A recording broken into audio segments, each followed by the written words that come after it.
Welcome to PM talkies. చరిత్రను చదివిన వాళ్ళు ఎందరో ఉన్నారు, కానీ చరిత్రను సృష్టించేవారు మాత్రం కొందరే.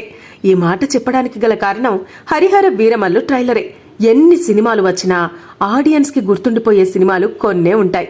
అందులో హరిహర వీరమల్లు ఉంటుందా లేదా అనేది రిలీజ్ అయ్యేంత వరకు తెలియదు.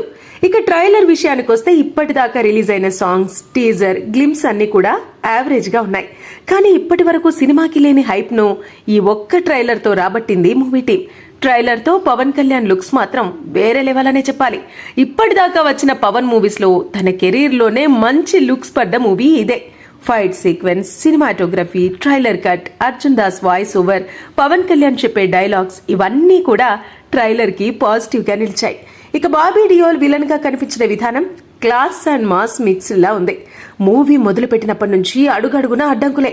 ఇప్పటికే 12 సార్లు పోస్ట్ పోన్ అయిన మూవీ ట్రైలర్ తో మూవీపై హైప్ క్రియేట్ చేసింది. దీనికి కారణం ట్రైలర్ కట్ విషయంలో డైరెక్టర్ జ్యోతి కృష్ణ చాలా జాగ్రత్తలు తీసుకోవడమే. ఈ ట్రైలర్ కట్ లో త్రివిక్రమ్ కూడా చాలా హెల్ప్ అయ్యాడట. పవన్ కళ్యాణ్ కొన్ని డైలాగ్స్ రాశారని తెలిసాక మూవీపై మరింత ఇంట్రెస్ట్ ఏర్పడింది. ఎన్ని ఎక్స్పెక్టేషన్స్ మోసుకుంటూ వచ్చిన ట్రైలర్ లో నెగటివ్స్ కూడా ఉన్నాయి. ట్రైలర్ లో చూపించిన విఎఫ్ఎక్స్, సౌండ్ మిక్సింగ్, కీరవాణి అందించిన మ్యూజిక్ ట్రైలర్ లో మైనస్ గా నిలిచాయి.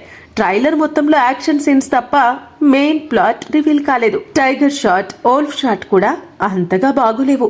మూవీకి ఇంకా టైం ఉంది కాబట్టి ఈ లోపు వీటిని కరెక్ట్ చేసుకుంటే మూవీకి ఇంకా ప్లస్ అవుతాయి. మొత్తానికి ట్రైలర్ చూస్తే సినిమా మీద హోప్స్ భారీగానే పెరిగాయనే చెప్పొచ్చు. ఇన్నేళ్లు వెయిట్ చేయించినందుకు ట్రైలర్ వర్తా కాదా? ట్రైలర్ మీకు ఎలా అనిపించిందో కామెంట్ రూపంలో తెలియజేయండి.